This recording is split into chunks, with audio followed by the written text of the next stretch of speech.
Еще совсем недавно здесь была вот такая картина. Сейчас все железобетонные конструкции, убранные на месте старого путепровода, остались стоять лишь опоры. На них и производятся основные работы. Сегодня на объекте бригада из 9 рабочих.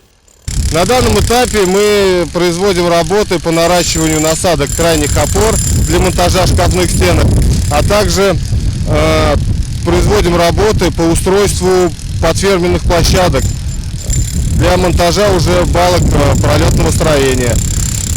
Работы кропотливые, не очень заметные, но данный этап очень ответственный, так как нам необходимо выдержать все проектные размеры, чтобы в дальнейшем не возникало трудностей при монтаже. По словам прораба организации, работы на путепроводе не будут остановлены и во время первомайских праздников. О дальнейших этапах капитального ремонта на таком важнейшем для жителей города объекте мы будем информировать постоянно.